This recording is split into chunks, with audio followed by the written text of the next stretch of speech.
Yeah, Brendan, we're keeping a very close eye on Hurricane Helene. Aircraft hunters were out there. They've actually found some winds at 120 miles per hour, and that's why you got that push if you have the First Alert Weather app saying that we now have a major hurricane out there. Wind sustained at 120, moving to the north-northeast at 20. You can see those outer bands really whiplashing the coast of Florida, but it's stretching into Georgia. Yeah, we're getting some of that rain right now. The system here is forecast to continue towards the north and maintain its intensity as it makes landfall somewhere to the east of Panama City, between Panama City and Perry. Keep in mind, Perry is on the eastern edge of that track, and we actually have meteorologist Cutter Martin there. He's been giving us some updates on the conditions there, and we'll have more from him coming up over the next couple of hours. As we head into Friday morning, the system will lift northward and maintain tropical storm force winds. Now, here's the cone of uncertainty, and I know that a lot of folks typically see this and think that the storm passes through the center, but actually, you got an equal chance of it being anywhere in between this cone.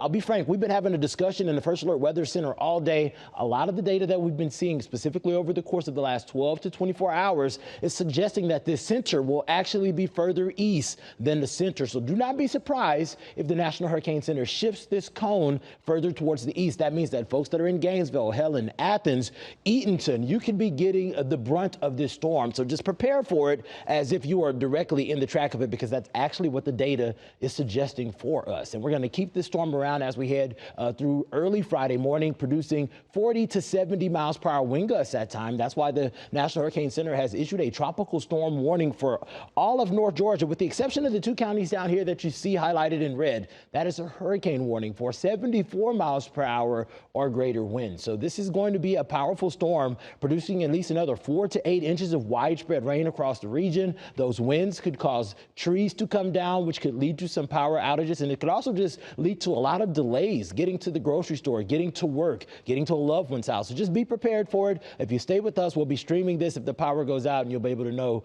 where all of the action is. And the action right now is rain, and it's across a large chunk of our area, but we're really watching several counties that are highlighted here. We have flash flood warnings in effect for Fulton County, DeKalb County, Gwinnett County, and Clayton County until 9:15, as we picked up roughly 1 to nearly 2 inches of rain over the course of the last couple of hours, and an additional 1 to 3 is likely. And that's the same for the other flash flood warning that extends all the way down through Henry County into Upson County. Here's that hour by hour of the next few hours, and it's just going to be more of the same. Rain's going to be moderate to heavy at times, especially as we head into the overnight hours. We are expecting the heaviest downpours to arrive this evening and stick with us through early Friday morning. You can see the center of circulation here right now, passing to the east of that cone, basically the eastern edge of that cone that we were showing you. And that's where a lot of the guidance has been hinting we could see based off of our in-house model. Heavy downpours and some of the strongest winds expected near the core of that storm, eventually trending drier as we head into Friday afternoon. We'll keep a low-end chance for a shower in extreme North Georgia,